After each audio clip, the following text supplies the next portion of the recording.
Assalamualaikum dan salam sejahtera. Bersama saya Sarah Ismail dalam Buletin MBI edisi ke-13.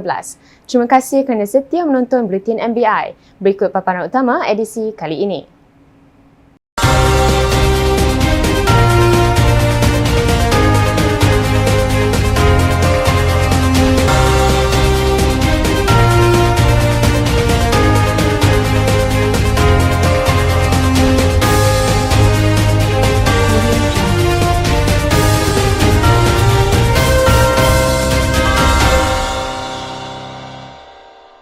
Ipoh, bandar pertama wilayah utara, punyai capaian internet 5G.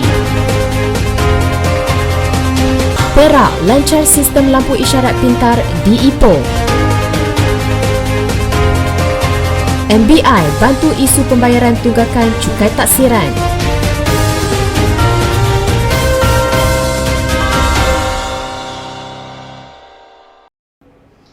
Ipoh Perak menjadi bandar pertama di wilayah utara mempunyai capaian internet 5G yang berkelajuan 1 GB GB per saat.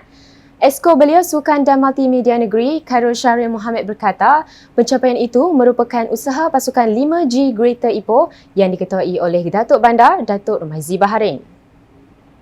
Menurut beliau, kejayaan itu juga diperoleh hasil kerjasama pelbagai pihak termasuklah Perbadanan Kemajuan Negeri Perak, Suruhanjaya Komunikasi dan Multimedia Malaysia Perak serta Telekom Malaysia Berhad.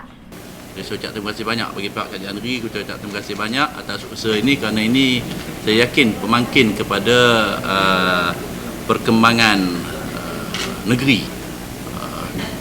Dia mengambil ruang lingkup yang cukup luas saya lihat, antaranya di samping ekonomi dan juga kesejahteraan rakyat, kita juga kita lihat dalam konteks kelestarian pun juga merupakan satu aspek yang cukup baik, juga keselamatan ini. Jadi saya yakin dengan usaha ini ia akan memberikan satu nilai tambah yang cukup baik kepada negeri Perak dan terima kasih kepada Muda Ipoh yang mendahului perkara ini dan saya yakin ianya akan disambut baik oleh PBT yang lain khususnya.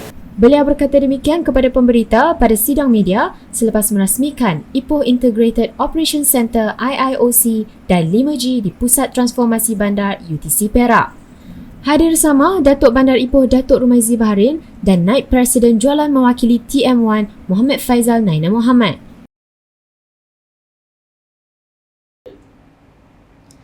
Perak melancarkan sistem lampu isyarat pintar STARS pertama di negeri ini yang dilengkapi keupayaan kecerdasan buatan AI.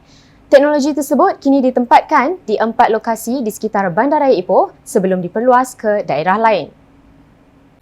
Menurut Exco Belia Sukan dan Multimedia Negeri, Khairul Syahrir Mohammed, STARS direalisasikan menerusi jalinan kerjasama dan perjanjian langganan perkhidmatan antara Majlis Bandaraya Ipoh MBI dan Telekom Malaysia Berhad TM. Dan saya yakinlah dengan kerjasama smart strategik ni antara MBI dan juga TM ini sebenarnya ia memberi impak yang cukup besar lah kepada semua, kerana kita tahu TM ada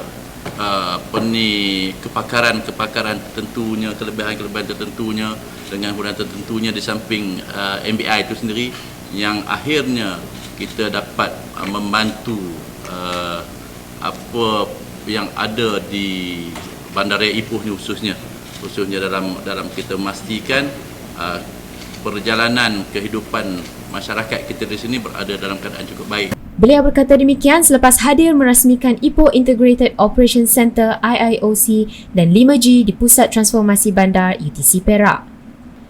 Sementara itu, Datuk Bandar, Datuk Rumaizi Baharin berkata, STARS dilengkapi keupayaan AI, kamera AI berdefinisi tinggi dan analitik video membolehkan analisa trafik secara pintar untuk kelancaran trafik yang optimum. Yang ini dia lampu isyarat biasa.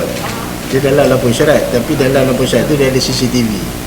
Maknanya kita boleh data kan macam mana kita boleh mode lah dia. Nak bagi cepat nanti kalau warna hijau semua boleh warna hijau supaya boleh jalan cepat. Lepas tu dalam lampu isyarat tu kita boleh tangkap, kita boleh tengok data tu. Satu pemandu hari ni yang pemandu dia berapa. Contoh ya, kita tahu pemandu ni berapa, lepas tu daripada data tu kita tahu berapa banyak aksiden, kita tengok data tu. Daripada itu kita boleh combine daripada secondary data dan macam mana kita nak menangani masalah. That's the keperluan itu.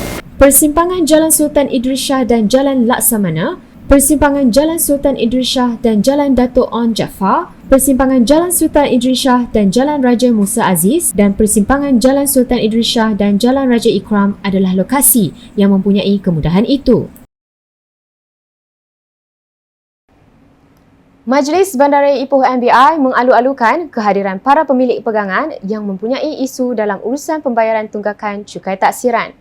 Bagi menyelesaikan masalah tersebut, pemilik pegangan dikehendaki hadir ke MBI dan kami sedia membuka ruang perbincangan dalam bentuk rundingan. Dalam satu kenyataan, Datuk Bandar Ipoh Datuk Rumaizi Bahari memaklumkan pihak MBI akan menawarkan kaedah bayaran secara ansuran mengikut kemampuan pemilik pegangan. Datuk Rumaizi berharap warga Kota Ipoh lebih serius dalam menjalankan tanggungjawab mereka sebagai pembayar cukai demi kepentingan dan kesejahteraan bersama. Bagi pemilik pegangan yang masih tidak menerima bil cukai taksiran, mereka boleh mendapatkan bil tersebut di laman web rasmi MBI www.mbi.gov.my. Tarikh akhir bayaran bil cukai taksiran bagi penggal kedua tahun 2022 akan berakhir pada 31 Ogos ini. Sambutan Hari Bandaraya Ipoh yang ke-34 dimeriahkan lagi dengan penganjuran pertandingan Explore Race. Program anjuran Kelab Sukan Dewan Bandaraya Ipoh itu telah disertai lebih 40 pasukan. Acara yang berlangsung selama 4 jam bermula 8 pagi sehingga 12 tengah hari itu diadakan di sekitar Bandaraya Ipoh. Terdahulu, acara pelepasan peserta yang diadakan di perkarangan Stadium Indra Mula itu telah disempurnakan Datuk Bandar Ipoh Datuk Rumaizi Baharin. Menerusi pertandingan tersebut, setiap kumpulan yang terdiri daripada 4 orang ahli perlu melengkapkan tugasan di 5 hentian yang telah ditetapkan. Mereka dikehendaki menyahut setiap cabaran diberi yang memerlukan kesabaran, ketangkasan fizikal serta kecerdasan mental. Pertandingan Explorers tersebut menawarkan hadiah keseluruhan berjumlah RM5,000. Kumpulan Hibana muncul juara dalam pertandingan itu sekaligus membawa pulang hadiah sebanyak RM1,500. Tempat kedua menjadi milik UKS Team dengan hadiah kemenangan RM800, manakala tempat ketiga dimenangi kumpulan Yayang yang menerima wang tunai sebanyak RM500. Majlis Bandaraya Ipoh MBI menzahirkan ucapan terima kasih buat seluruh warga kota yang sama-sama meraihkan sambutan Hari Bandaraya ke-34.